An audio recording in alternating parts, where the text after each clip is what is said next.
राहुल गौली आप, आप सभी का स्वागत करता हूँ। आज द्रव्य गुण विषय के द्वितीय सत्र के लिए अ, दशमानी गण ये टॉपिक प्रेजेंट करने जा रहे हैं।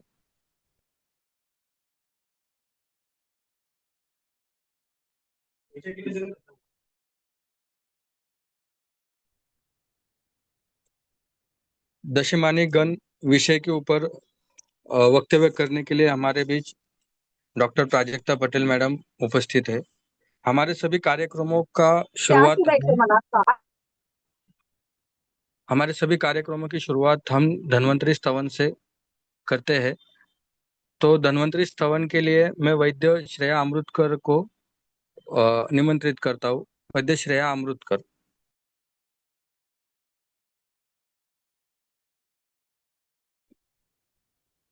नमामि धन्वन्तरिमादिदेवं सुरासुरैर्वन्दितपादपद्मं लोके जरारुक् भयमृत्युनाशं धातारमीशं विविधौषधीनां च व्योमवातावनिवारिवह्नि पञ्च प्रपञ्चात्मकदेहभाजं सन्तापसम्पातजराज्वरान्तकं नमामि धन्वन्तरिमादिदेवं नवीननीलमुदकान्तिकान्तं शान्तं हरिद्वादशमाख्यमूर्तिं पूर्तिं शतानां सुमनोरथानां नमामि धन्वन्तरिमादिदेवम् ॐ शङ्खं चक्रं जलोका ददतं मृतघटं चारुदोर्भिश्चतुर्भिः सूक्ष्मस्वच्छातिहृत्या शुकपरिविलसन्मौलिमं भोजनेत्रम् कालाम्भोदोज्ज्वलाङ्गं कटितटविलसच्चारुपीताम्बराढ्यं वन्दे धन्वन्तरिं तं निखिलगगन प्रौढदावाग्निलीलम् निखिलगगन प्रौढदावाग्निलीलम् निखिलगगन प्रौढदावाग्निलीलम्। धन्यवाद। धन्यवाद श्रेया जी। आज के सत्र के आरोग्य भारतीय के द्वारा आयोजित इस सत्र में केंद्रीय अधिकारी के रूप में उपस्थित है आदरणीय डॉक्टर अनुराधा नरवणे जी मैडम और डॉक्टर संतोष जी गटने सर। आदरणीय डॉक्टर अनुराधा जी नरवणे मैडम का परिचय देने हेतु मैं वैद्य मनोज सर को निमंत्रित करता हूँ। वैद्य मनोज चौधरी सर, आप आरोग्य भारती राष्ट्रीय स्वास्थ्य चिंतन आयाम के पश्चिम महाराष्ट्र प्रांत के आयाम प्रमुख है। वैद्य मनोज चौधरी सर। अनुराधा जी मैडम ज्वाइन हुई है। Doctor Anuradha ma'am.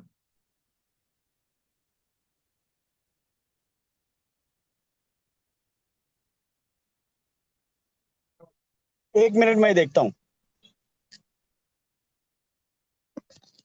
लोगों में जागृति जागृति उत्पन्न करती है।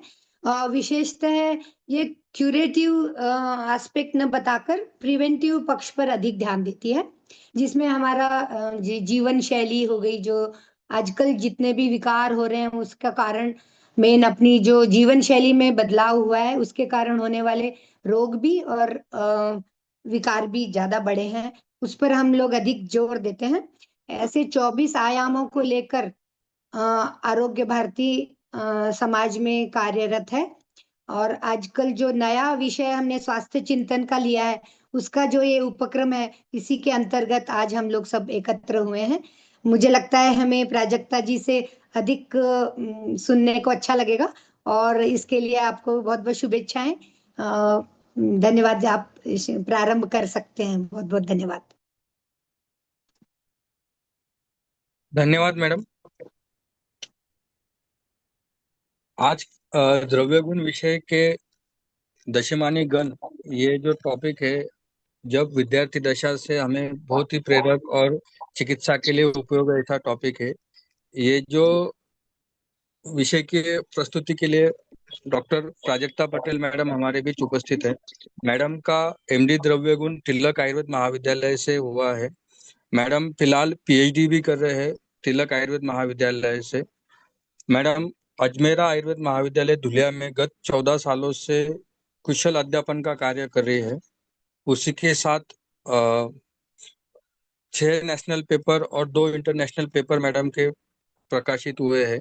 कुछ प्रकाशनों के लिए मैडम एडिटर का भी काम कर रहे हैं।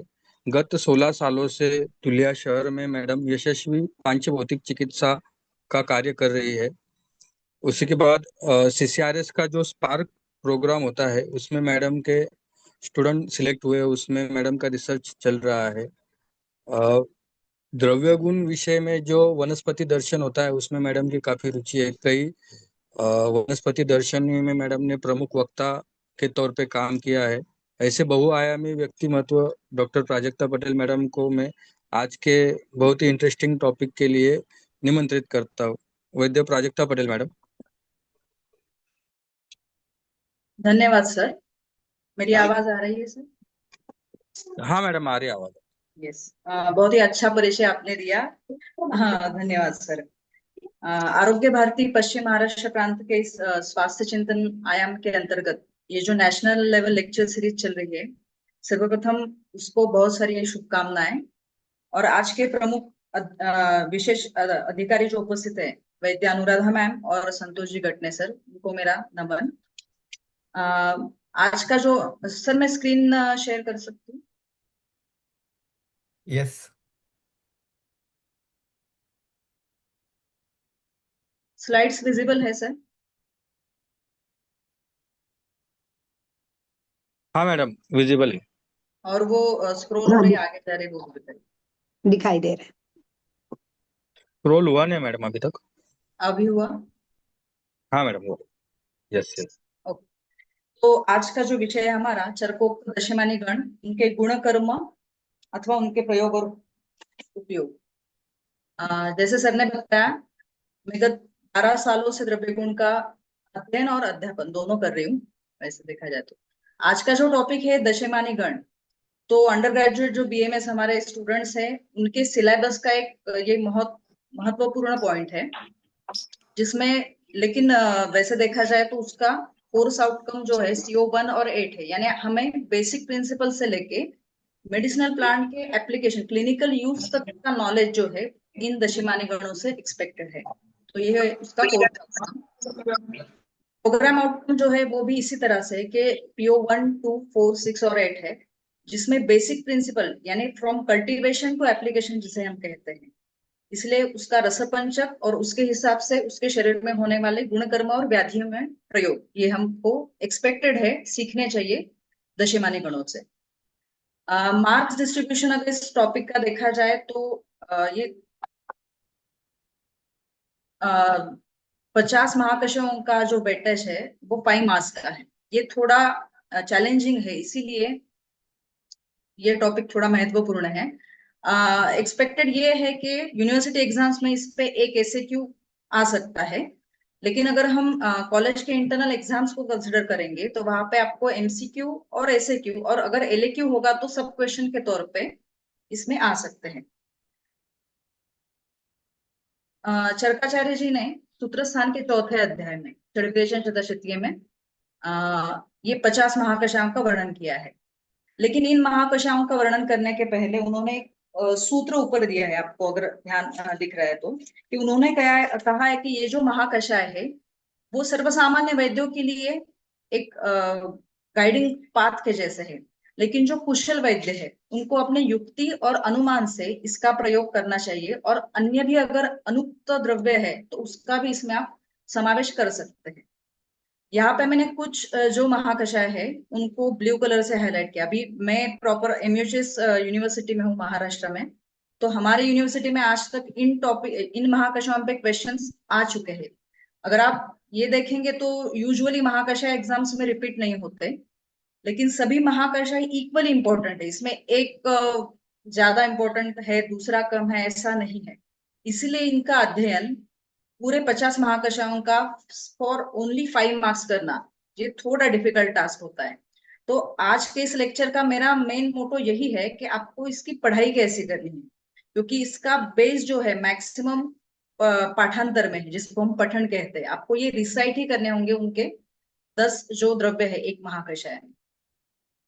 आज के लेक्चर का आउटलाइन यही रहेगा कि हाउ टू स्टडी महाकषाय एग्जाम ओरिएंटेशन से और क्लिनिकल या प्रैक्टिकल ओरिएंटेशन से।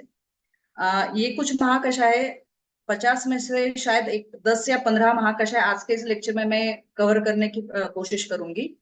बाकी जो महाकषाय है शायद आप इस लेक्चर होने के बाद अपने आप कर पाएंगे, या तो फिर इसका सेकंड सेशन शायद हम नेक्स्ट मंथ में प्लान कर सकते हैं।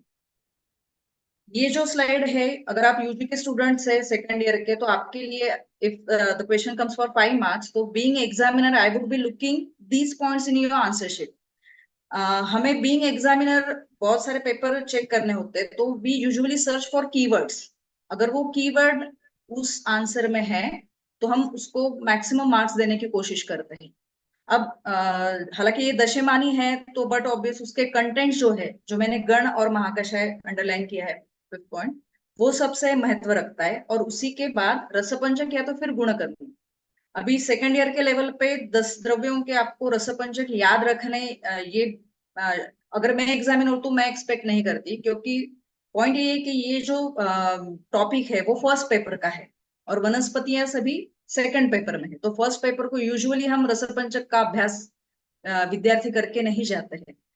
तो इस अवस्था में आपको ओवरऑल उस महाकषाय का रसपंचक, यानी अगर जीवनीय गण है तो सभी वनस्पति शीतवीर्य की है, मधुर विपाक की, ये हम इतना बेसिक भी अगर नॉलेज हो और इसी तरीके से वो काम कैसे करती है, यानी हाफ वेटेज में देना चाहूंगी कि 10 कंटेंट आप लिख पा रहे हैं या नहीं, और आधा वेटेज होगा रसपंच गुणकर्म, या तो फिर कौन से व्याधि में आप वो महाकषाय यूज करेंगे, इसको मैं दूंगी। तो ये जो 5 या 6 पॉइंट्स है, आप ये लिख के, अगर कोई महाकषाय आता है जीवनीय है लेखनीय है, तो इस पॉइंट्स के आधार पे उसको आपने एक्सप्लेन करना चाहिए। लास्ट में मैंने लिखा है कि अन्य उदाहरण, फॉर एग्जाम्पल ज्वरहर महाकषाय में जो 10 वनस्पतियां हैं, तो उसमें गुडुचि जैसे द्रव्य का अंतर्भाव आचार्यों ने नहीं किया है। तो अन्य उदाहरण में अगर ज्वरहर महाकषाय आया है तो आप गुडुचि का उदाहरण, परपटक या पटोल का उदाहरण वहां पे दे सकते हैं। तो महाकषाय अभी यहाँ से कुछ स्लाइड्स में रिसाइटेशन के लिए रख रही हूँ, यानी 6 से 7 स्लाइड्स में आपको वो याद कैसे रखने हैं कुछ ट्रिक्स मैं आपको दूंगी, और उसके बाद 6-7 स्लाइड्स में हमें कुछ सिलेक्टेड महाकषायों का वर्णन मैं आपको करूंगी। तो महाकषाय सीखने और रिसाइटेशन करने की कुछ ट्रिक्स है। फॉर एग्जाम्पल अभी अगर आप फर्स्ट टर्म के बच्चे हो तो शायद आपने वनस्पतियों के सिर्फ नाम सुने होंगे, उनका अभ्यास अब तक नहीं किया है, तो इसलिए शायद ये लेक्चर आपको थोड़ा यानी समझ में ना आए। लेकिन अभी ये आपने तो भी सीख लिया, तो आप सेकंड या थर्ड टर्म के अंत तक आपको महाकषाय अच्छे से याद रहेंगे। तो ये सिलेबस में अगर फर्स्ट टर्म में दिया है महाकषाय या मिश्रक गण टॉपिक, लेकिन आपको ये सेकंड या थर्ड टर्म में उतनी अच्छी तरीके से आएगा as compared to first term. तो इसमें मैंने कुछ पॉइंट्स लिखे हैं, जैसे त्रिफला, त्रिकटु, पंचकोल, दशमूल। अगर आपको सुश्रुतोक्त मिश्रक गण अच्छे से याद है तो उसका फायदा आपको चरकोक्त जो महाकषाय है उनको याद रखने में होता है। वो कैसे होगा तो आगे के कुछ स्लाइड्स में वो अभी फॉर एग्जाम्पल यहाँ पे मैंने 4 महाकषाय दिए हैं।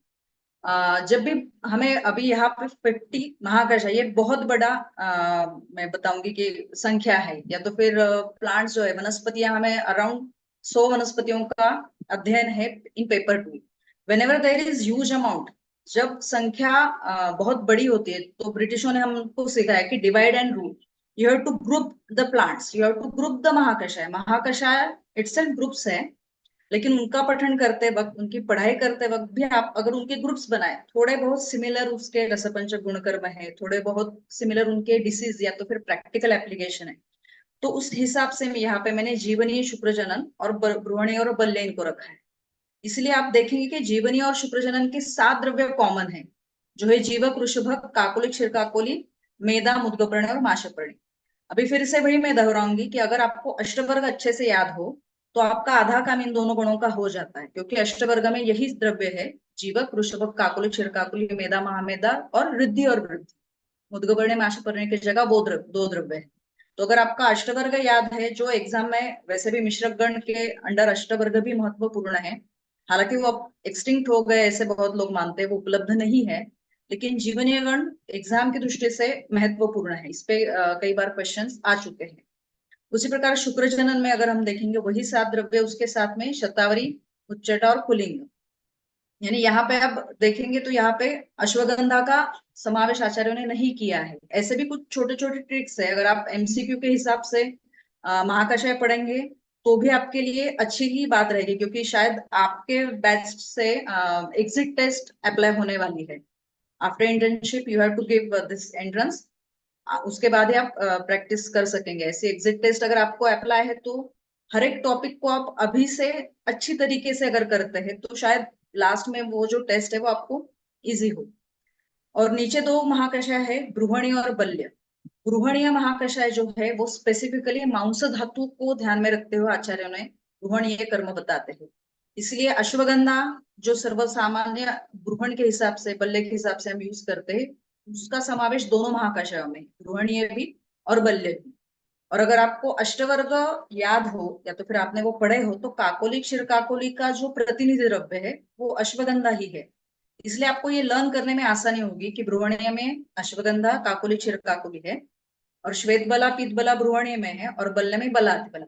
थोड़ा आपको कंफ्यूजिंग लगे, लेकिन इसको आप जितने रिविजन्स देंगे, अभी आप सिर्फ ये ट्रिक या तो फिर नोट्स निकाल के रख दीजिए, सेकंड टर्म के एंड तक आपको अच्छी तरीके से इसके वनस्पतियों के नाम और उनके गुणकर्म जैसे जैसे आप सीखते जाएंगे, तो ये याद रखने की भी जरूरत नहीं कि शतावरिया और अश्वगंधा बल्य और बृहणीय महाकषाय है, क्योंकि उनका प्रधान कर्म ही वही है। लेखनीय और अशोभ्य महाकषाय भी साथ में हम पढ़ सकते हैं, क्योंकि उनके 4 द्रव्य कॉमन है, चित्र, गतिविषा, दारु, हृदय और वचा। लेखनीय नेम इटसेल्फ सजेस्ट की समथिंग स्क्रैपिंग। लेखनीय महाकषाय या तो फिर लेखन जो कर्म है वो स्पेसिफिकली जिसमें पार्थिवत्व ज्यादा है, मांस धातु, मेद धातु या तो फिर अस्थि धातु। मांस धातु जैसे हम मशक होते हैं, तिल कालक होते हैं, तो उसमें जो लेखनीय कर्म एक्सपेक्टेड है मांस धातु में, तो वो मांस धातुगत लेखनीय कर्म हो। मेद में जैसे लाइपोमा या तो फिर कोई सिस्ट हो गई या तो फिर स्थौल्य जैसी व्याधि हो गई। और हम अस्थि धातु का भी विचार करेंगे तो कैल्कनियस स्पर जैसे कुछ कंडीशंस में हमें लेखनीय द्रव्य वहां पे देने पड़ते हैं। अभी अर्शोग्न महाकषाय में ये जो द्रव्य है, अर्श व्याधि अगर आप रोग निदान में पढ़ते हैं तो उसमें बेसिकली 2 टाइप्स होते हैं, शुष्क और आर्द्र। और इसमें इसलिए हम कंटेंट्स अगर देखेंगे तो कुछ उष्ण वीर्य के हैं और कुछ शीत वीर्य के हैं। जो उष्ण वीर्य के हैं वो हम शुष्कार्श में इस्तेमाल करते हैं, और शीत वीर्य जिसमें स्तंभन या शामक ग्राही कर्म है, जैसे कुटज हो गया, बिल्व हो गया, शुंठी, ये सभी स्त्राव्य अर्श में इस्तेमाल होते हैं। ये जो 4 महाकषाय अभी यहाँ पे दिए हैं, ये थोड़े कंफ्यूजिंग है। इसको आपने डेली रिवीजन थोड़े दिनों तक अगर देंगे तो ये अच्छी तरीके से आएंगे, लेकिन ये सभी एग्जाम की दृष्टि से महत्वपूर्ण है। कुष्ठघ्न, कंडुघ्न, विषघ्न और वर्ण महाकषाय। कुष्ठघ्न सर्वश्रेष्ठ द्रव्य हमें हरित खदीर है ये पता है, उसी के साथ से हरित के आमल की। प्रैक्टिकली कुष्ठ जब हम पेशेंट्स में देखते हैं तो उसके बहुत सारे वेरिएशन है, कुछ वात प्रदान है, कुछ कफ प्रदान है, कुछ में स्त्राव ज्यादा होता है, कुछ में इरिटेशन, इचिंग, रेडनेस ज्यादा होता है। तो जब भी कभी स्त्रावी अर्श है जहाँ पे शोषण या उपशोषण कर्म अपेक्षित है, शोषणीय कर्म कषाय रस का दिया हुआ है और उपशोषण तिक्त रस का, यानी तिक्त रस भी शोषण करता है और कषाय रस भी शोषण करता है। फिर इन दोनों के कर्मों में डिफरेंस क्या है? अभी हरिद्रा जो है वो तिक्त रसात्मक है, हरित की है कषाय रसात्मक। इन दोनों के कर्मों में वेरिएशन क्या है? तो जब भी सामता होती है तो हम तिक्त रस का इस्तेमाल करते हैं, और निराम अवस्था में आपको स्तंभन करना है या ग्राही कर्म करना है तो कषाय रसात्मक हरितकी का वहां पे प्रयोग होगा। वैसे ही कंडुग्न महाकषाय, कंडुय लक्षण वैसे तो प्रधानतः कफ दोष का हम मानते हैं, लेकिन अगर ये लिस्ट हमने देखी तो चंदन, उशिर जैसी भी वनस्पतियां है, तो जहाँ पे पित्त प्रधान संप्राप्ति है, दाह के साथ कंडू है, तो वहां पे चंदन, उशिर, मुस्तक और यष्टि मधु जैसी वनस्पतियां हम यूज कर सकते हैं। लेकिन जहाँ पे कफ प्राधान्य है तो वहां पे दारू हरिद्रा है, करंज है, निम्ब है, इनका प्रयोग करूंगी। और वात प्राधान्य होगा तो वहां पे आरगवद या तो फिर यष्टि मधु, ये भी हम इस्तेमाल कर सकते हैं। विषग्न महाकषाय, अभी प्रैक्टिकली ऐसा है कि किसी भी विषाक्तता के पेशेंट्स डायरेक्टली आयुर्वेद की तरफ आते नहीं है, लेकिन विष यानी सर्पविष या तो फिर कोई पॉइजनस ड्रग खा लिया, नॉट नेसेसरी ऑलवेज दिस, तो वहां पे गर्विष और दूषिविष की भी संकल्पना हमें दी है। और आजकल गर्विष जो है, यानी फॉर एग्जाम्पल हम बता सकते हैं कि विरुद्ध आहार सेवन जन्य जो अलग अलग व्याधि है, तो इन व्याधियों की प्रॉपर चिकित्सा शुरू करने के पहले या तो फिर उसके साथ ही हमको विषग्न द्रव्यों का भी इस्तेमाल करना होता है। फॉर एग्जाम्पल एक केस थी मेरे पास की जिसका कुष्ठ कुष्ठ जैसे लक्षण थे, लेकिन वो वर्षा ऋतु में बारंबार आते थे। और अगर आपने अगत तंत्र में विष की उत्पत्ति और ये सब देखा है, तो वर्षा ऋतु एक ऐसा ऋतु है कि जिसमें विष के लक्षण बढ़ते हैं।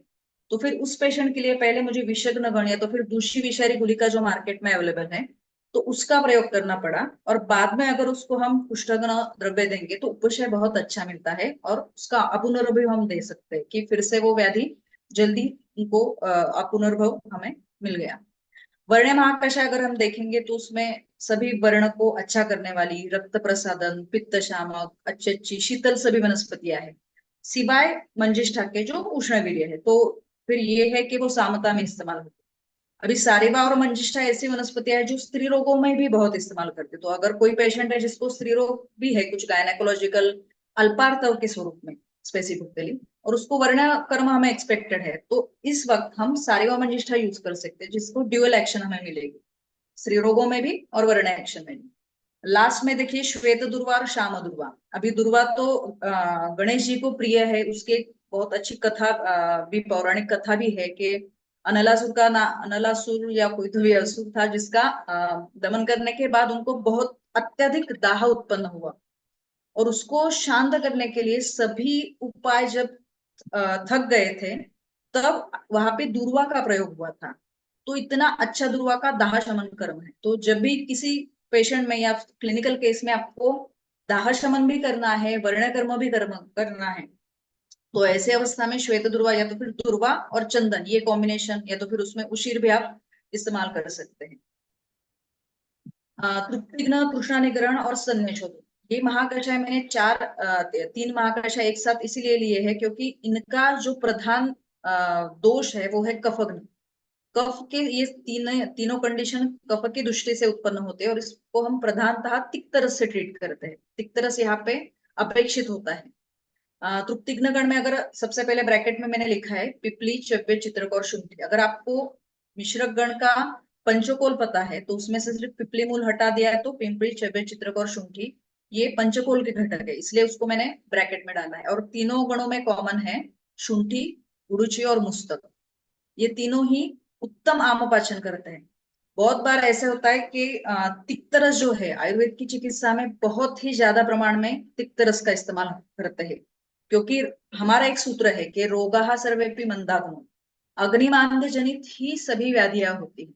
और अगर उस अग्नि का हमें दीपन करना है तो तिक्तरस सर्वश्रेष्ठ है, क्योंकि उसका संगठन है आकाश और वायु। अगर एक थोड़ा हम बेसिक फर्स्ट ईयर के तरफ जाएंगे तो ये कंसेप्ट क्लियर होगा कि बहुत बार पेशेंट्स हमें पूछते हैं कि आयुर्वेद के सभी औषध कड़वे क्यों होते हैं, why do you so much of तिक्तरस, यानी इतना इस्तेमाल आप क्यों करते हैं। तो इसका एक सिंपल उत्तर पंच महाभूतों के सिद्धांत में है। पंच महाभूत जो है उसमें से तेज महाभूत एक ऐसा है जो बैलेंस करता है, जिसके एक साइड होता है पृथ्वी और जल और दूसरे साइड होता है आकाश और वायु। जब भी कभी उस तेज में, यानी जिसको हम साक्षात जठराग्नि मानते हैं, उसमें कोई दिक्कत आती है या तो फिर उसका कोई डिसीज या तो फिर जो हम बोलते हैं अग्निमांद्य होता है, तो बट ऑब्वियस बैलेंस जो है वो पृथ्वी और जल के साइड झुकता है। तो इस अवस्था में हमें क्या देना चाहिए, तो आकाश और वायु।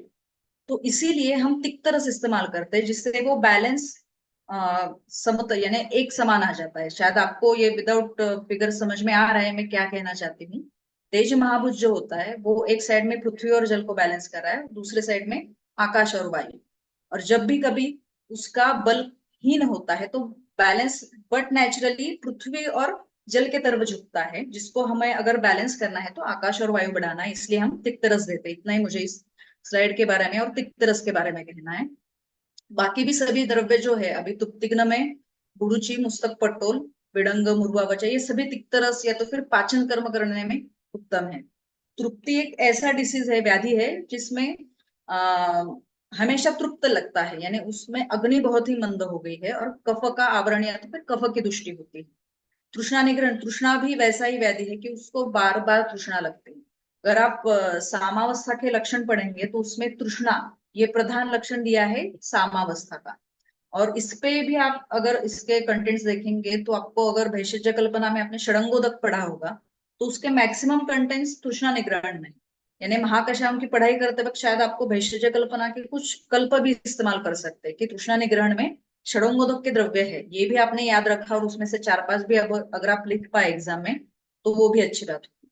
नीचे जो है स्तन्य शोधन, स्तन्य हमें पता है रस धातु का उपधातु है स्तन्य, और रस धातु का मल है कफ, इसलिए स्तन्य दृष्टि में मैक्सिमम हम कफघ्न और तिक्त रस की औषधियां इस्तेमाल कर सकते हैं। तो यहाँ पे भी जो है पाठा, शुंठी, गुड़ुची, मुस्तक, मुगवा, इंद्रविखीरा, तिक्त, कुटकी, सारे और देवदार। बहुत बार ऐसे होता है कि दुष्ट स्तन्य जब सुतिका अवस्था में रुग्ण हमारे पास आती है तो उसको में भी अलग अलग, जो हम सुतिका ज्वर बोलते हैं, अगर सुतिका ज्वर लेके कोई पेशेंट आई है तो आपको ऐसा औषध चाहिए जो ज्वरघ्न भी है और स्तन्य शोधन भी है। इस अवस्था में आप शुंठी और गुड़ुची का इस्तेमाल कर सकते हैं। शायद उसको थोड़ा मलावर जैसा लक्षण होगा तो आपको की वहां पे इस्तेमाल कर सकते हैं, या तो फिर उसको वेदना प्रदान, क्योंकि देवदार जो है वो वेदना स्थापन महाकषाय में भी आया है। अगर उसको संधि शूल जैसे लक्षण ज्यादा है और स्तन्य दृष्टि भी है तो आप उसको शुंठी और देवदार ये 2 वनस्पतियां भी इस्तेमाल कर सकते हैं। मूत्र संग्रहणीय महाकषाय भी याद करने में बहुत आसान है, क्योंकि इसमें जो पहले 5 द्रव्य है वो मिश्रक गण के पंचवल्कल है, वटुदुम्बर, अश्वत्थ, पारिश्वर, प्लक्ष। इसलिए मूत्र संग्रहण नाम में ही है कि जिसका संग्रह, यानी इसको हम स्टॉप या स्तंभन करते हैं, तो उसके लिए बट ऑब्वियस कषाय रस का हमें जरूरत वहां पे होगी। इसलिए 5 जो वनस्पतियां है वो सभी कषाय रस प्रधान, पटु विपाकी और शीतवीर्य, जिसका प्रधान कर्म है स्तंभन, उसका आचार्य ने समावेश किया है। और मूत्र विरेचनीय में अगर देखेंगे तो मैंने एक अंडरलाइन की है, फर्स्ट से लेके 7 तक, पद्म, उत्पल, नलिन, कुमुद, सौगंधिक, पुंडरिक और शतपत्र, ये सभी सप्त कमल की जातियां हैं। आपको ये याद रखने में आसानी होगी कि मूत्र का विकृत वर्ण प्राकृत करने के लिए आचार्यों ने 7 कमल की जातियों का उल्लेख यहाँ पे किया है। ठीक है, और उसके साथ यष्टि, मधु, प्रियंगो और धात्की को आप अलग से याद शायद रख पाए। मूत्र विरेचनीय और स्तन्य जनन दोनों में तृण जातीय वनस्पतियां हैं। स्तन्य जनन आप शायद याद रख पाएंगे क्योंकि कुश, काश, दर्भगुंद्र, इत्कट ये सेम मूत्र विरेचनीय में भी है। और अगर आपको मिश्रगण का तृण पंचमूल याद होगा, तृण पंचमूल यानी ऐसी 5 वनस्पतियां जिसका स्वरूप तृण है, वो भी मिश्रगण का एक गण है जिसमें 5 तृण जातीय वनस्पतियां हैं। तो उसके आधार पे आपको मूत्र विरेचनीय और स्तन्य जनन आप याद रख सकते हैं। और स्तन्य जनन में आखिरी देखिए शाली षष्टिक लिखा है, जो प्रैक्टिकली सुतिका जो होती है उसको हम नॉर्मली भी जो सुतिका परिचर्या होती है उसको बहुत बड़े पैमाने पे शाली और षष्टिक का इस्तेमाल करते हैं, इसलिए वो 2 आहार्य द्रव्य भी आप याद रख सकते हैं एज अ स्तन्य जनन। एक बात यहाँ पे है कि जो वी ऑल नो दैट शतावरी या तो फिर शतावरी कल्पों का बहुत ज्यादा प्रमाण में हम प्रैक्टिकली यूज करते हैं, लेकिन उसका समावेश आचार्य ने स्तन्य जनन में किया नहीं। ये एकदम इजी 2 गण है आपके लिए बहुत अच्छे। यहाँ पे पिपली, पिपलीमूल, चौबे, चित्रक, शुंठी, जिसको हम षडूषण बोलते हैं, पिपली, पिपलीमूल, चौबे, चित्रक, शुंठी और मरीच, इस ग्रुप को मिश्रक गण सुश्रुताचार्य ने षडूषण नाम दिया है। और अजमोदा, ये 7 द्रव्य जो है वो दीपनीय और शूल प्रशमन में कॉमन प्लांट्स है, तो ये भी याद रखने के लिए बहुत आसान है। और शूल प्रशमन में आपको अगर लगेगा कि सेम दीपन कर्म बहुत डिफरेंट है और शूल बहुत डिफरेंट है, ये साथ में क्यों है, तो प्रधान यही है कि ये सभी वनस्पतियां, मैक्सिमम वनस्पतियां उष्ण वीर्य की है। और हमें पता है कि वाताद्रुते नास्ति रुचा, कोई भी शूल वात दोष के बिना नहीं होता। और वात की प्रधान चिकित्सा या तो फिर उसके शीत गुण के विपरीत जो गुण होता है उष्ण, तो उसका हम इस्तेमाल कर सकते हैं। इसलिए बस ये आखिरी 3 गण है रिसाइटेशन के हिसाब से। अंगमर्द प्रशमन, अभी वही एक चीज है कि आपको दशमूल अगर याद होगा तो उस दशमूल 10 में से 5 द्रव्य जो है वो अंगमर्द प्रशमन में, शालीपर्णी, कृष्णपर्णी, भृति, कंटकारी और एरंड।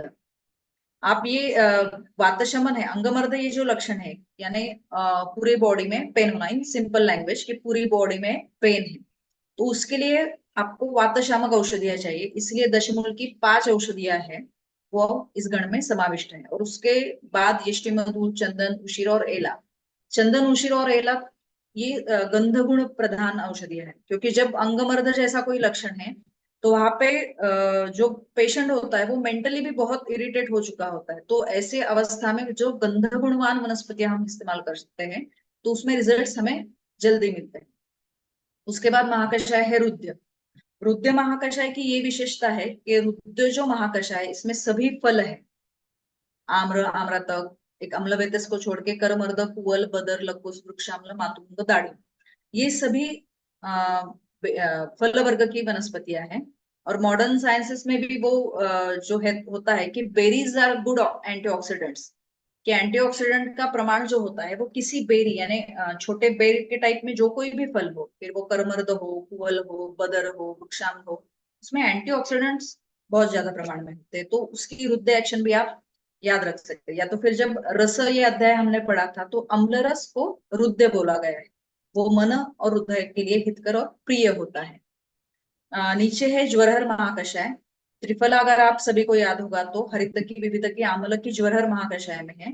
और सारिवा, मंजिष्ठा, पिदु, पाठा, पौरुषक, द्राक्षा और शर्करा। अभी इसमें जैसे मैंने पहले बताया था कि गुडुची का अंतर्भाव आचार्यों ने नहीं किया है, लेकिन हरितकी, विविधकी यानी त्रिफला का और सारिवा, मंजिष्ठा, ये सभी वनस्पतियां अगर हम देखेंगे तो पित्त शमन का उत्तम कार्य करती है। और साथ ही में अग्निदीपन, जो ज्वर का प्रधान संप्राप्ति का घटक होता है, वो आम ही है। और ये सभी वनस्पतियां आम पाचन का कर्म करते हैं। अभी कुछ वनस्पतियां मधुर रसात्मक है, जैसे द्राक्षा है, शर्करा है, सारिवा भी वैसे देखा जाए तो शीतवीर्य की, तो इनका जो कर्म है वो जीर्ण ज्वर जैसे कंडीशंस में, जहां पे दोष लीन होते हैं, यानी लीन दोष का एक उदाहरण दिया है आचार्यों के, जो बहुत दिनों से शरीर में पड़ा हुआ है और उसको जब शरीर के बाहर निकालना है, तो उसको हम जो भी वनस्पति है उसका घृत कल्पना यूज करने के लिए बोला गया है कि किसी भी ज्वरग्न वनस्पति का घृत अगर हम जीर्ण ज्वर में इस्तेमाल करते तो उसका उपशय उत्तम होता है। जीर्ण ज्वर या तो फिर लीन दोष वैसे ही होते हैं कि जैसे किसी घर में अगर कोई टेनेंट है, बहुत दिनों से वो रह रहा है,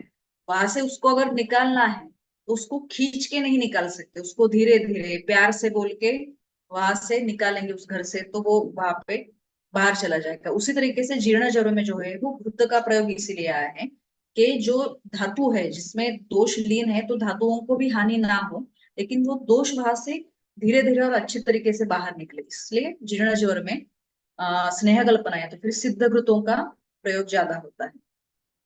एक 7 से 8 महाकषाय सिर्फ, इसके बाद हम देखेंगे।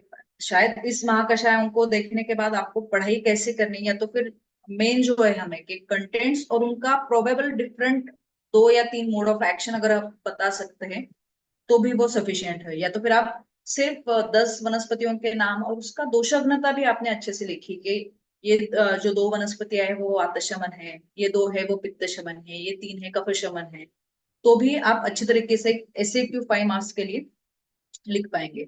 अभी जीवनीय महाकषाय जो है, जो यहाँ पे बोला है कि निरामय जीवन के लिए जो आवश्यक होते हैं वो ये सभी द्रव्य हैं, प्राय वो पृथ्वी जल गुण भूषिष्ट है। अभी अगर वनस्पतियों का आप देखेंगे तो इसको सभी को मैंने ब्लू कलर से हाईलाइट किया है। आगे की भी स्लाइड्स में मैंने ये डिफरेंशिएशन रखा है कि जो उष्णवीर्य की वनस्पति है उसको रेड कलर से हाईलाइट किया है, और जो शीतवीर्य की वनस्पति है उसको हमने ब्लू कलर से हाईलाइट किया है। अभी आपको एक समस्या या तो फिर एक क्वेश्चन आपको आ सकता है कि जीवनीय, रसायन और वयस्क, इन तीनों में अंतर क्या है। आचार्य ने, क्योंकि ओवरऑल ये तो वही है कि सप्त धातुओं को जो उपकारक है वो ये तीनों महाकषाय, या तो फिर रसायन नाम का महाकषाय नहीं है लेकिन कर्म, तो ये 3 अलग अलग कर्म क्यों बताए हैं। तो देखिए जीवन में यहाँ सबसे नीचे एक लिखा है कि विशुद्ध रक्त, जीवनीय गण ऐसा है कि जो वो क्वालिटी जो है धातुओं की उसको बढ़ावा देता है, और एज कम्पेयर टू रसायन जो है वो क्वांटिटेटिव के साथ क्वालिटी दोनों पे जो एक्शन करता है वो रसायन कर्म होता है। और जीवनीय जो है प्राय पृथ्वी जल प्रदान और प्राण धारणार्थ जो होता है उसके हिसाब से जीवनीय महाकषायों का वर्णन है। और प्राधान्य से वो व्यान सहायन रक्ताश्रयण है, क्योंकि ओज जो है, ओज का स्थान हृदय है, और इसलिए रस रक्त का और प्राण इन तीनों को उपकारक जो वनस्पतियां है वो सभी जीवनीय, यहाँ पे लिखा है जीवक ऋषभक, जो हमने पहले 1-2 स्लाइड्स में देखा कि जो जीवन के लिए हितकारक है वो सभी ये वनस्पतियां हैं। और वयस्थापन जो एक मैंने बोला है कि जीवनीय रसायन का आपका भेद आपको क्लियर हो गया। और वयस्थापन ऐसे है कि वयस्थापन आपका तारुण्य जो है उसको जो इसको वहां पे रखती है उसको वयस्थापन बोला गया है। यानी हमको ये पता है कि शीर्यते तत् शरीरम, धातुओं का जब धीरे धीरे ह्रास होता है तो हम वार्धक्य की ओर झुकते हैं। तो वयस्थापन औषधियां जो है वो धातुओं का जो क्षरण है उसको रोकती है और उनको बढ़ावा देती है। तो ये वयस्थापन है। लेखनीय महाकषाय, जैसे पहले बोला था कि लेखन या तो फिर कर्षण, जहाँ पे कुछ स्क्रैपिंग एक्शन होती है, और वो प्रायः अनिल और अनल, वायु और तेज महाभूत प्रदान होते हैं, जो लघु गुण से, रुक्ष गुण से और उष्ण गुण से उसका क्षरण करते हैं। प्राय वो मांस, मेद या तो फिर कफ भूइष्ठ जहाँ पे संप्राप्ति है, जैसे स्थौल्य हो गया, मशक हो गए। अगर आपको अर्श शुष्कार्श निकालना है तो वहां भी लेखनीय औषध इस्तेमाल कर सकते हैं।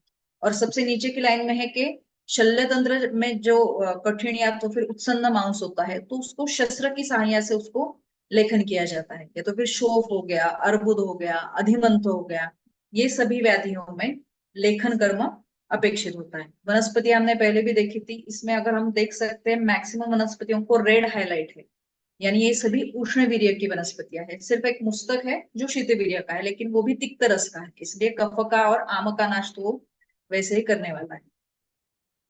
नेक्स्ट महाकषाय जो पहले बोला था कि वयस्थापन, यहाँ पे आचार्य ने बोला है वय तारुण्यम और तत्तारुण्यम बहुकालम स्थापयति तत्वयस्थापनम, या तो फिर वर्ष शतम आयु स्थापयति तत्वयस्थापनम।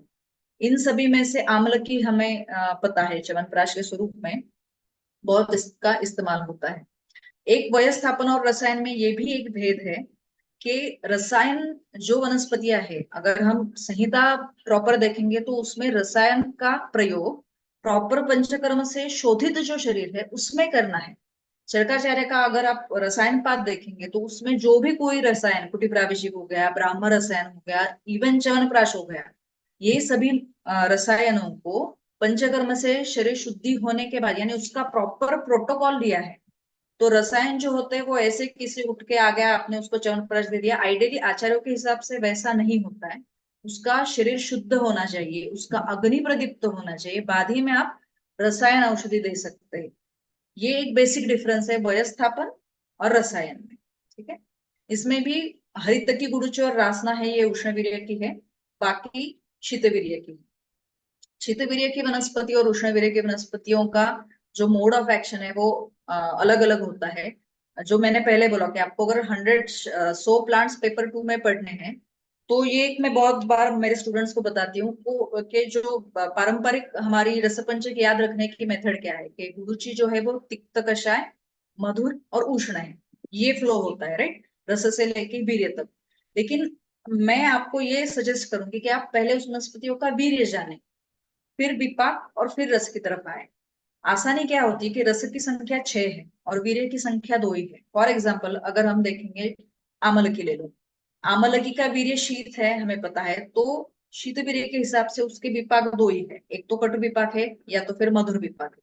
लेकिन आमलकी हमें याद है कि ये रसायन द्रव्य है तो उसका विपाक मधुर है, वीर्य शीत है, और आहार्य द्रव्य या तो फिर हम सभी खाते इसलिए उसका प्रधान रस भी आपको समझ सकता है। या तो फिर सारीवा आप ले लीजिए, सारीवा का वीर्य शीत है और मधुर विपाकी और तिक्त रस की है।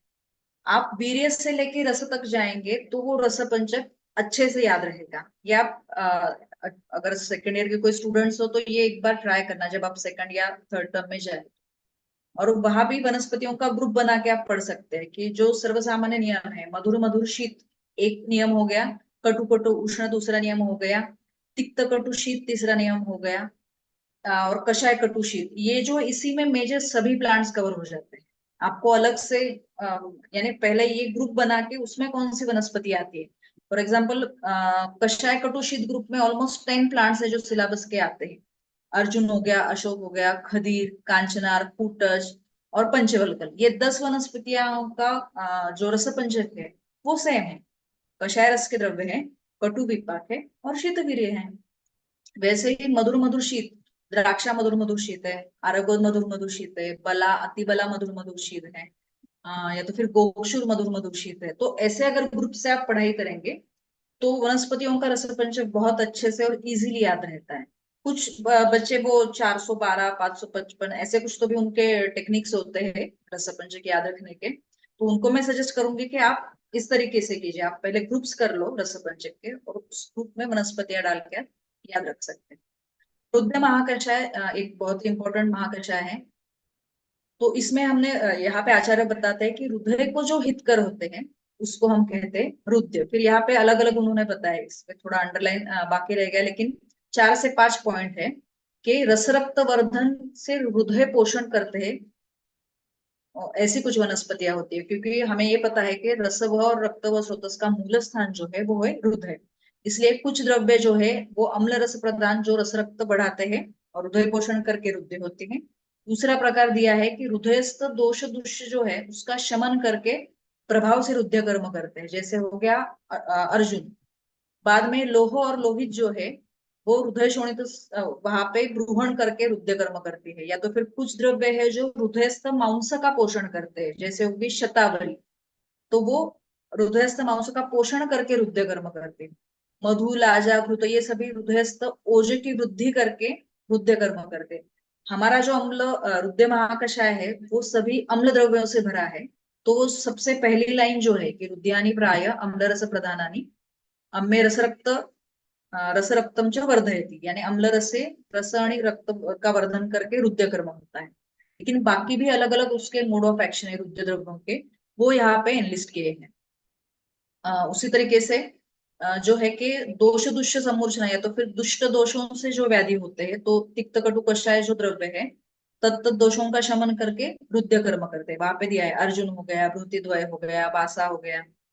और लास्ट में उन्होंने बताया है कि जो मन से हितम तद हृदय, जो मन को अच्छा लगे वो हृदय होता है, और मन को जो अच्छा ना लगे वो अहृदय होता है। हिंदी बहुत सारे मूवीज में पहले हम देखते थे कि कोई बुरी खबर सुनते हैं उसको अटैक आ गया, और वो यानी अमन से मन को जो अप्रिय है वो अहृदय होता है। ठीक है?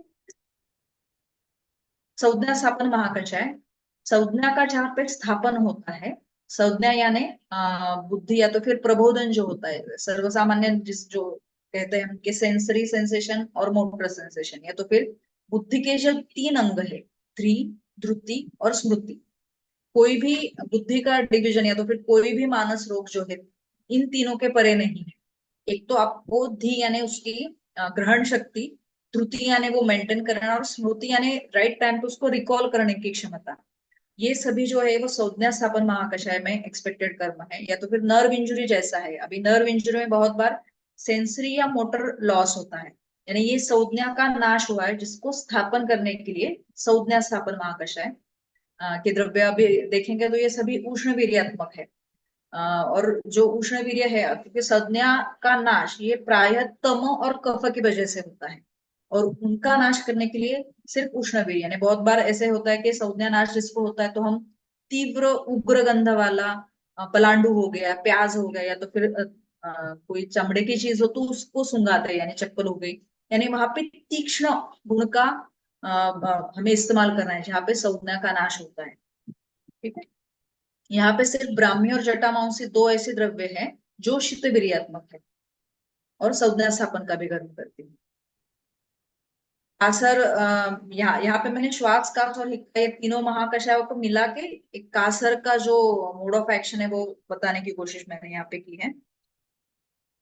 तो श्वास का सिक्का में प्रधान संप्राप्ति क्या होती है कि प्राण और उदान वायु का वहां पे दुष्टि होती है। और कास टिपिकल व्याधि ऐसा है कि जिसकी जो संप्राप्ति की शुरुआत है वो अपान वायु के प्रतिलोमित होने से होती है।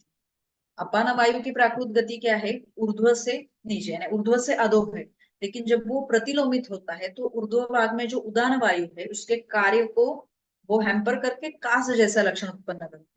इसलिए बहुत बार ऐसा होता है कि क्रोनिक जो कास के पेशेंट होते हैं तो उनको आप अनुलोमन औषधि के साथ कासर औषधि दो तो उसको रिजल्ट्स अच्छे मिलते हैं। यहाँ पे कासर द्रव्य जो है वहां पे वातादि का शमन और प्रदुष्ट प्राण और उदान का शमन करके कासर कर्म करते हैं। यहाँ पे पित्तज कास, वातज कास और कफज कास के अलग अलग औषधियों की लिस्ट है। और क्षतज और क्षयज जो है वो मधुर मधुर शीत औषधियों का इस्तेमाल करके क्षतज और क्षयज का चिकित्सा होती है। कासर महाकषाय में भी आधे द्रव्य जो है वो शीतवीर्य के हैं, आधे जो है उष्णवीर्य के हैं। नेक्स्ट है ज्वरहर महाकषाय। अभी ज्वर ये बहुत सबसे बड़ा व्याधि अगर आयुर्वेद में कोई है तो ज्वर और वात व्याधि, ये बहुत बड़े पैमाने पे आचार्य ने उसका डिस्क्रिप्शन किया है। प्राय यहाँ पे आचार्य ने बोला है कि सर्व ज्वरहर द्रव्य जो होते हैं वो पित्तग्न होते। और जो मैंने पहले बोला कि ज्वर का प्रधान संप्राप्ति का घटक क्या है, तो अग्निमांद्य जनित आम। ये आम सर्व स्रोतों में जाकर अवरोध करता है और स्वेदावरोध से शरीर उष्मा बढ़ के ज्वर व्याधि की संप्राप्ति होती है। महाकषायों की पढ़ाई करते वक्त एक्चुअली आपको थोड़ा रोग निदान की तरफ भी आपको जाना चाहिए। तो ये कंसेप्ट जो है आपके क्लियर होते हैं कि क्यों तिक्त रस इस्तेमाल करते हैं ज्वर में, क्योंकि संप्राप्ति में ही आम है, तो उसका पचन करने के लिए तिक्त रस की औषधियां लगने ही वाली। और जो नीचे जीर्ण ज्वर का मैंने अभी उल्लेख किया पहले कि धातुओं में लीन होके जो दोष पड़ते हैं तो वो जीर्ण ज्वर की उत्पत्ति करते हैं। तो उसके लिए जो थोड़े मृद्विका है, बला है, तो है क्षीरा, जो ज्वर का भी नाश करे, लीन दोषों को भी वहां से निकाले और धातुओं को बल दे।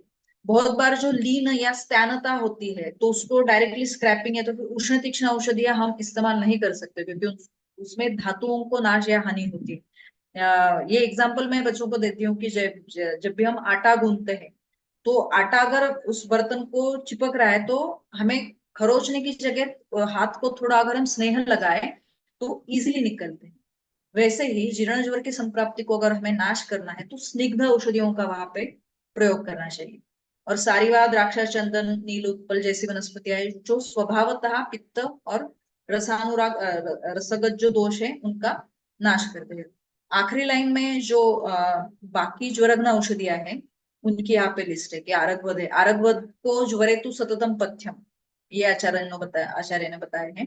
काश्मीरी, किरात तिक्त, पटुका हो गया, धनवयास, पटुल, ये सभी प्राय तिक्त रस प्रधान द्रव्य है। आरगवद एक अगर छोड़ा जाए तो बाकी सभी आपको यहाँ पे तिक्त रस प्रधान द्रव्य दिखेंगे ज्वरहर महाकषाय में। स्तन्य जनन जो पहले बताया कि ये सभी तृण जातीय वनस्पतियां हैं। मधुर मधुर शीत या तो फिर तिक्त मधुर शीत ये पूरा गण है। काश एक सिर्फ ऐसा द्रव्य जो उष्णवीर्य का है। और स्तन्य जनन के डिफरेंट मोड ऑफ एक्शन यहाँ पे एनलिस्ट किए हैं कि द्रव्य सामान्य से स्तन्यवर्धन, जैसे गाय का दूध हो गया है तो फिर शतावरी, ये सामान्य समान से समान की वृद्धि इस न्याय से स्तन्य का वर्धक करता है। दूसरा जो है कि हमें ये पता है कि रस का उपध तो स्तन्य है, तो रस की वृद्धि करके स्तन्य जनन होता है। या तो फिर जो एक गर्भाशय और स्तन, इनका एक संबंध होता है। जैसे कि मेंस्ट्रुअल साइकिल शुरू होने के पहले बहुत सारी फीमेल्स में टेंडरनेस या तो फिर हेवीनेस आता है स्तनों में। तो यही लॉजिक यहाँ पे आचार्य ने बताया है कि गर्भाशय संश्रित सिरा का अप्रसरण करके उसका इफेक्ट स्तन्य संश्रित सिराओं का विवरण करके स्तन्य जनन का कार्य होता है। जैसे उन्होंने बताया कार्पास मूल और पिपली मूल। कार्पास मूल और पिपली मूल का प्रधान जो टारगेट ऑर्गन है वो गर्भाशय ही होता है। तो ये जो स्तन्य जनन एक्शन है वो इनडायरेक्ट एक्शन हो गई। और सीधु या तो फिर जो मध्य वर्ग है वो प्रभाव से स्तन्य जनन का कार्य करती है। बीच में एक पॉइंट था कि सर्व शरीर धातुओं का वर्धन करके स्तन्य जनन, जैसे द्राक्षा, मधु, गोधूम या तो फिर जीवनीय गण। और लास्ट के पॉइंट में उन्होंने स्तन्य जनन ना कहते हुए स्तन्य प्रसव बोला है। तो स्तन्य प्रसव का एक हेतु उन्होंने एक एव, जहां पे आचार्य एव इस उपसर्गों को लगाते हैं तो उसको प्रधानता उनको हाईलाइट करना होता है कि मेन तो मूल हेतु क्या है, तो अपत्य स्नेह, यानी अपत्य के स्पर्श, दर्शन, स्मरण और ग्रहण से स्तन्य का प्रवर्तन होता है। और ये सभी वनस्पतियां स्तन्य क्षय में हम इस्तेमाल करते हैं स्तन्य जनन के लिए। स्तन्य शोधन महाकषाय पहले बोला था कि सभी रस की वनस्पतियां यहाँ पे है जो कफ और स्तन्य में सामता का नाश करती है। यहाँ पे दशमूल जो है वातदुष्ट स्तन्य या तो फिर वेदना प्रधान अगर संप्राप्ति हो तो दशमूल का स्तन्य शोधन के हिसाब से भी प्रयोग किया जाता है। शुंठी देवदार कफदुष्ट या वातदुष्ट स्तन्य में इस्तेमाल कर सकते हैं। ये सभी जो तिक्त रस की वनस्पतियां है वो स्तन्य शोधन के लिए सर्वश्रेष्ठ है। पाठा जो वनस्पति है वो बहुत जगह पे इस्तेमाल हुई है तिक्त रस के हिसाब से। महाकषाय यानी जहाँ पे खाया हुआ हमेशा पेट भरा हुआ लगता है, तो वो भी कफ दुष्टिजन्य व्याधि है, जिसमें अग्नि का मंदत्व या तो फिर अग्निमांद्य रहता है। इसलिए सभी अग्निवर्धक वनस्पति यहाँ पे है। नागरमोथा है तो फिर मुस्तक जो भी शीतवीर्य का है, लेकिन उसके श्लोक में अगर आप देखेंगे तो वो दीपन द्रव्य है। शीतवीर्य का दीपन द्रव्य नागर मुस्तक है। नीचे और भी बताया है कि दीपन यानी अग्नि संदुक्षयंती, आणि तुक्तिग्न जो है वो दीपन तथा पाचन दोनों करते हैं। तुक्तिग्न के लिए जो वनस्पतियां यूज करते हैं। नेक्स्ट जो है विषग्न महाकषाय। हमें ये पता है कि विष के जो 10 गुण हैं वो ओज के विपरीत होते हैं, इसलिए विषग्न वनस्पतियां जो होते हैं वो ओजवर्धक होते हैं, या तो फिर विष के विपरीत उनके गुण होते हैं। यहाँ पे तिक्तरस की प्रधान वनस्पति अगर हमने देखी है तो वमन के द्वारा या तो फिर विषवेग जो है विष का शोधन करने के लिए पहले तिक्तरस वहां पे बताया है, और शीतवीर्यात्मक जो वनस्पति है वो पित्त का शमन करते हैं। तो और रस इस अध्याय में भी तिक्तो रस विषघ्न ऐसा एक श्लोक या तो फिर सूत्र आया है। और जब विष शरीर में जाता है तो वो प्रायः रक्त धातु की दृष्टि करता है। विषम दयम संप्राप्य प्राग शोणितम दूषयति, इसलिए सभी वनस्पतियां जो है वो रक्त प्रसादन करने वाली है, शीतवीर्य की वनस्पतियां है। पहले जो भी बताया था कि गर्विष हो गया, दूषी विष हो गया, ये सभी ये सभी कंडीशंस ऐसे हैं जहाँ पे हम विषग्न द्रव्य इस्तेमाल कर सकते हैं। और सबसे नीचे के लाइन में है कि आहार्य भी बहुत सारे ऐसे द्रव्य हैं जो विषग्न है। अभी विषग्न यानी विषाक्तता होनी चाहिए ऐसे नहीं। क्रॉनिक जो पेशेंट होते हैं, डायबिटीज, थायराइड, बीपी, ये लोग 10-10, 20-20 सालों से जो मॉडर्न साइंसेस के मेडिसिन ले रहे हैं, एक तरीके से ये भी गर्विशी है या तो फिर दूषिविषी इसे हम संज्ञा देंगे। वहां पे भी उसके जो साइड इफेक्ट्स है वो अगर हमें मिनिमाइज करने हैं तो उनके आहार में कोई तो भी विषग्न द्रव्य, अगर आहार ये नीचे देख सुवर्ण है, घृत है, मधु है, दुग्ध है, इस पेशेंट्स में भी हम एक डेली उनके डाइट में हम कोई एक विषग्न द्रव्य अगर ऐड करते हैं तो उनके जो कॉम्प्लिकेशंस है या तो फिर साइड इफेक्ट्स है बेसिकली उस मेडिकेशंस के, वो भी कम होने में मदद मिलती है। यानी विषग्न महाकषाय ओवरऑल ओजोवर्धक वनस्पतियां हमें आहार्य है तो इस्तेमाल करनी है, और अगर वनस्पति है तो शोणित दुष्टिहर या तो फिर रक्त प्रसादक वनस्पतियां यूज करनी है। तो अभी आखिरी 1-2 स्लाइड्स बचे हैं। तो इस लेक्चर का यही टेक अवे है कि आपको वनस्पतियों की संख्या या तो फिर नाम और उसका रसपंचक और गुणकर्म, उनका मोड ऑफ एक्शन अलग अलग तरीके से, यानी 10 द्रव्यों में से 2 इस प्रकार वात शमन करते हैं और व्याधि का नाश करते हैं, 2 पित्त शमन करते हैं, 2 कफ शमन है। ऐसे भी अगर आप लिख पाए तो वो भी अच्छी बात होगी। और उसी के साथ ही में कौन से व्याधि में उसका प्रयोग होता है, जैसे लेखनीय महाकषाय में हमने देखा कि अर्श है, स्थौल्य है, अधिमांस है, अर्बुद है, इस सभी में लेखनीय महाकषाय इस्तेमाल करते हैं। तो प्रैक्टिकल उसका क्लिनिकल यूज भी हमें पता होना चाहिए कि ये महाकषाय के द्रव्य कहाँ पे यूज होते हैं। इस प्रेजेंटेशन के लिए मैं चरक संहिता और मेनली द्रव्य गुण विज्ञान का जो गोवा फड़के जी का जो संस्कृत में बुक है उसका ज्यादा इस्तेमाल किया है। वो अगर द्रव्य गुण विषय में आपको रुचि है तो गोवा फड़के की एक कॉपी आपके पास होनी ही चाहिए। ये book actually out of print है, इसकी सिर्फ सॉफ्ट कॉपी वर्जन अवेलेबल है पीडीएफ फॉर्म में। अगर आपको कहीं वो मिलती है तो वो जरूर जरूर पढ़िएगा।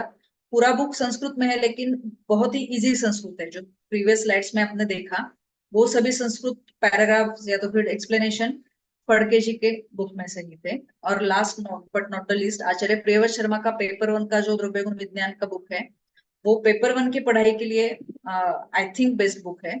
उसमें सभी पॉइंट्स बहुत ही अच्छी तरह विथ रेफरेंसेस एक्सप्लेन किए हैं। इसके अलावा भी बहुत सारे बुक्स है। अगर आप इंग्लिश, आपकी लैंग्वेज ऑफ आंसर इंग्लिश है तो जयलन शास्त्री जी के भी बुक अच्छे हैं, और न्यू ऑथर्स के भी आए हैं मार्केट में तो वो भी अच्छे बुक्स हैं। प्रोबेबल क्वेश्चंस जो मैंने बोला कि एमसीक्यू और एसएक्यू तो यूनिवर्सिटी एग्जाम में ऑलमोस्ट फिक्स है, लेकिन आप पीरियोडिक एग्जाम्स हो गए, कॉलेज के टर्म एंड एग्जाम्स है, तो एमसीक्यू आपको महाकषाय पे आ सकते हैं, या तो फिर एलएक्यू में एज अ सब क्वेश्चन, एक क्वेश्चन महाकषाय, एक दीपनीय कर्म और एक मे बी मधुर रस का अतियोग, ऐसे 3 क्वेश्चन या तो फिर 2 क्वेश्चन एलएक्यू में आपको आ सकते हैं। एक ये प्रोबेबल एमसीक्यू है जो थोड़े ट्रिकी है, इसलिए मैंने आपको दिए है। क्वेश्चन नंबर 2 और 4 तो मैंने वहां पे आंसर दिए हैं। 1, 3, 5, 6, 7, 8, 9, 10 आपको ढूंढने हैं, या तो फिर आहार्य द्रव्य सबसे अधिक कौन से महाकषाय में आप पढ़ाई कीजिए और ढूंढिए। कृमिघ्न महाकषाय में गोक्षुर क्यों है वो भी ढूंढिए। मैक्सिमम जो मैंने बताया था कि रुद्र महाकषाय जो है वो पूरा फल वर्ग का है। त्रिफला 3 महाकषायों में आया है। और सर्वाधिक महाकषायों में अंतर्भूत द्रव्य कौन सा है? एक द्रव्य ऐसा है जो 11 महाकषायों में आया है, उसको भी आप ढूंढिए, पढ़ाई कीजिए, नोट्स निकालिए, वो भी आपको मिल सकता है। श्वासर और कासर दोनों महाकषायों में कॉमन द्रव्य कौन सा है? वो ना तो पिपली है, ना तो मरीच है, ना तो शुंठी है, ना बासा है, वो कोई अलग द्रव्य है, वो भी आप ढूंढ के नोट्स में बता सकते हैं। सप्तकमल जाति मैंने बताया था, अगर आपको याद हो तो। और सुश्रुतोक्त जो दशमूल है वो चरकोक्त श्वेतुहर महाकषाय, ये भी एक याद रख सकते हैं आप, एमसीक्यू के लिए महत्वपूर्ण है। तो आज का एक ये लेक्चर यहीं पे समाप्त होता है। अगर किसी के क्वेश्चंस हो तो आप चैट बॉक्स में डाल सकते हैं। धन्यवाद सर, राहुल सर, मैं शेयरिंग स्टॉप करती हूँ।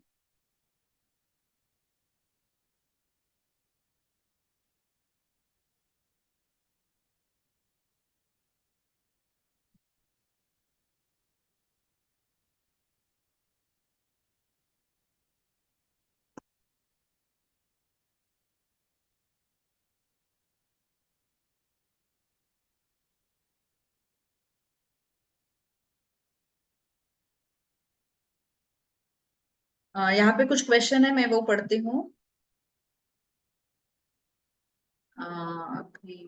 Question, okay. रुद्र महाकषाय में अर्जुन क्यों नहीं ऐड किया गया है? अभी ये तो आचार्य को ही पूछना पड़ेगा, लेकिन एक पूरा अम्ल वर्ग वहां पे उन्होंने डाला है। अर्जुन भी रुद्र है। जैसे गुरु जी का अंतर्भाव उन्होंने ज्वरहर में नहीं किया है, वैसे ही शायद कोई रीजंस होंगे। शायद आप ये सवाल कोई संहिता का अगर आप अध्यापक होंगे तो उनसे पूछ सकते हैं। संस्कृत वर्जन वाली बुक कौन सी थी? गोवा फड़के ऑथर का नाम है, आप वो सर्च कर सकते हैं, या तो फिर आपके शिक्षकों से पूछ सकते हैं, द्रव्य गुण से। हाँ सर ने रिप्लाई किया है। अंगमर्द प्रशमन, शूल प्रशमन आणि वेदना स्थापन को कैसे डिफरेंशिएट करेंगे? अंगमर्द प्रशमन नाम में है बॉडी एक, जहाँ पे पूरे शरीर में जहाँ पे वेदना है, अंगमर्द प्रशमन। शूल प्रशमन वो टिपिकली शूल जो वनस्पतियों की अगर लिस्ट देखेंगे तो वो आमाशय या तो फिर उदर शूल के हिसाब से वो गण या तो फिर महाकषाय लिखा है। और वेदना स्थापन जो है, वेदना फिर वो कौन से भी अंग में हो सकती है, कोष्ठ में हो सकती है, शाखा में हो सकती है। वेदना स्थापन भी महाकषाय आप देखेंगे तो उसमें आपको कोई वनस्पतियां रसव स्रोतस में जाने वाली है, कुछ रक्त व स्रोतस, कुछ मांस वह में जाने वाली है। अंगमर्द प्रशमन में जो कोई सभी द्रव्य है वो मैक्सिमम आहारीय द्रव्य है। जो क्वेश्चन मैंने एक क्लास में पूछा था कि मैक्सिमम जो आहारीय द्रव्य है वो कौन से गण में है, तो वो अंगमर्द प्रशमन में है। प्राय सभी मधुर रस के हैं और वातशमन द्रव्य है। मराठी के लिए कौन सी बुक बेस्ट है? बुक से तो आप जितना नोट्स कैसे होता है, ग्रेजुएशन ये जो कोर्स है उसमें आइडियल टेक्स्ट बुक नहीं होते। आपको अलग अलग रेफरेंस बुक्स को कंपाइल करके अपने नोट्स अगर निकालेंगे तो वो सबसे अच्छा है। लेकिन गोप्टे जी का एक मराठी बुक है, वो अच्छा है। लेकिन आप ये सभी बुक अगर देखेंगे, गोप्टे जी हो गया, देश पांडे जी हो गए, ये सभी बेसिकली गोवा फड़के का जो संस्कृत वर्जन है वही से इंस्पायर्ड है। तो संस्कृत बुक भी पढ़ सकते हैं, या तो फिर गोप्टे जी, देशपांडे जी, इनके आप मराठी बुक देख सकते हैं। वाई गोक्षुर इज इंक्लूडेड इन कृमिघ्न महाकषाय? यस, गोक्षुर जैसा वनस्पति है वो कृमिघ्न महाकषाय में इसलिए है कि, यानी ये मेरा विचार है, जब भी हम किसी व्याधि में वनस्पतियां यूज करते हैं तो वो दो तरीके से होती है। एक को टारगेट होता है और एक को मोड ऑफ एक्शन होता है। यानी गुणोदक का अनुपान बोला गया है कृमिघ्न औषधियों में। क्यों? क्योंकि वो गुण जो है वो कृमि तक उस औषध को लेके जाए। इसलिए शायद गोक्षुर का अंतर्भाव भी इसीलिए किया गया है कि साथ ही में महाकषाय में सभी तिक्त कटु रस की वनस्पतियां है। गोक्षुर को जो मधुर मधुर शीत है आप साथ में यूज करेंगे तो शायद वो कृमि तक उस औषधियों को लेके जाए, ये एक लॉजिक हो सकता है। जैसे कुटकीय द्रव्य है जो उसको यकृत का भी गामित्व है और वो भेदन भी कर्म करती है। लेकिन आपको अश्मरी भेदन ये कर्म अगर चाहिए तो आप वरुण और कुटकी को साथ में इस्तेमाल करेंगे तो आप बाइल स्टोन पे उसका एक्शन होगा। यानी एक द्रव्य को गामित्व होता है और एक को एक्शन होती है। बहुत सारे फॉर्मुलेशन में इतने सारे द्रव्य हम क्यों इस्तेमाल करते हैं, इसका यही रीजन है। आधे जो द्रव्य होते हैं वो अग्नि पे कार्य करते हैं। कोई भी फॉर्मुलेशन ले लीजिए, बड़ा वाला आरोग्यवर्धिनी हो गया, चंद्र प्रभा हो गया, कोई भी, तो उसमें कुछ द्रव्य अग्नि पे काम करते हैं, कुछ प्रॉपर उस कल्प का जो एक्शन है वो करते हैं, तो कुछ वहां तक, उस स्रोतस तक, उस व्याधि के स्थान तक ले जाने की मदद करते हैं। और मैम इंग्लिश के लिए कौन सी बुक बेस्ट है? जेएलएन शास्त्री। आज तक मैंने पढ़ने में सिर्फ जेएलएन शास्त्री अच्छी थी, लेकिन रिसेंटली एनसीएसएम का जब न्यू सिलेबस आया है मार्केट में, तो सॉरी, मार्केट में बहुत सारी न्यू बुक्स आए हैं, तो आप शायद आपके टीचर्स हेल्प कर सकते हैं न्यू इंग्लिश बुक में। शर्करा प्लांट है या शुगर? नहीं, शर्करा जिस महाकषाय में आया है तो वो खंडसीता या तो फिर शुगर शर्करा के फॉर्म में एक्सपेक्टेड है। ठीक है।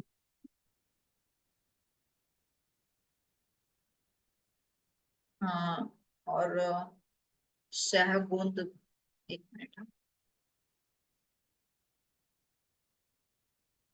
शाहबूंद ये कौन सा प्लांट है? रेजिन है? शाहबूंद, मुझे ये सवाल समझ में नहीं आया, आप एक बार फिर से कर सकते हैं मुझे सेंड। कैन वी कंपेयर वेदना स्थापन विद एनाल्जेसिक? अभी कंपैरिजन का तो मैं बता नहीं सकती, लेकिन मोड ऑफ एक्शन जो है उनके, टारगेट एक्शन जो है वो अलग अलग है, इसलिए ठीक।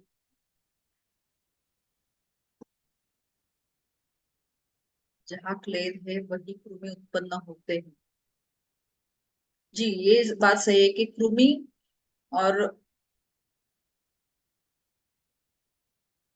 अच्छा सर ने आंसर किया है। Okay ma'am, please first slide एक बार दिखाइए। इंपॉर्टेंट महाकषाय, नहीं एक्चुअली इंपॉर्टेंट महाकषाय ऐसे कोई चीज नहीं है, क्योंकि रैंडमली महाकषाय आते हैं, लेकिन क्लिनिकल यूज जिसका ज्यादा हो वो आप पढ़ाई कर सकते हैं।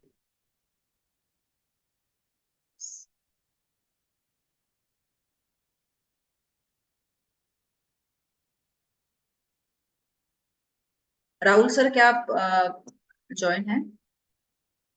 Yes madam, yes. अच्छा, और कोई क्वेश्चन मेरे से अगर छूटे हो और इम्पोर्टेंट आपको लग रहा है सर, तो हम कर सकते हैं, क्योंकि 10 बज चुके हैं। के अंडर डिपार्टमेंट में मैडम, हमारे डिपार्टमेंट में प्रोफेसर और मैं लेक्चरर हूँ, तो मैडम के कई लेक्चर को मैं खुद जाके बैठता हूँ, क्योंकि मैडम का जो सिखाने का तरीका है वो हमें अभी भी स्टूडेंट लाइफ में लेके जाता है, और काफी हमारी शंका निरसन मैडम करते हैं। बहुत बहुत धन्यवाद मैडम। कई महाकषायों का क्लिनिकल एस्पेक्ट आज के लेक्चर में नए से सीखने को मिला। कहते हैं ना, मराठी में एक कहावत है कि चरक कितना भी हम पढ़ लेते हैं तो भी हर बार चरक जी नया कोई दृष्टि देता है। तो आज के इस व्याख्यान से हमें महाकषायों के और कई नए पहलू समझ में आए। हमें और वो समझने के लिए फिर से एक बार हम रिकॉर्डिंग देखेंगे, बच्चों को रिकॉर्डिंग भी शेयर करेंगे मैडम। हमें लगता है और इसमें आप और एक लेक्चर हो सकता है, तो आगे देखेंगे, कोशिश करेंगे। धन्यवाद मैडम।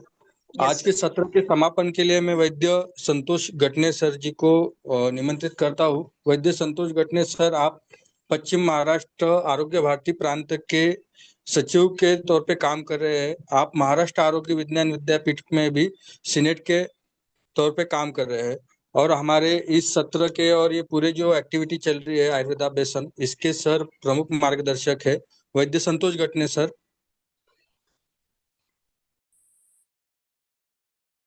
माझं मामे भाऊ बीडीएस आहे, डेंटिस्ट आहे. काय त्याचं नाव? प्रसाद कुलकर्णी.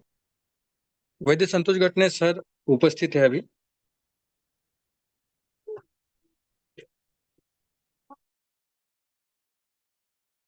सर उनको अनम्यूट करना है।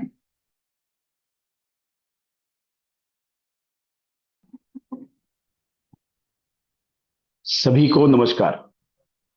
नमस्ते सर।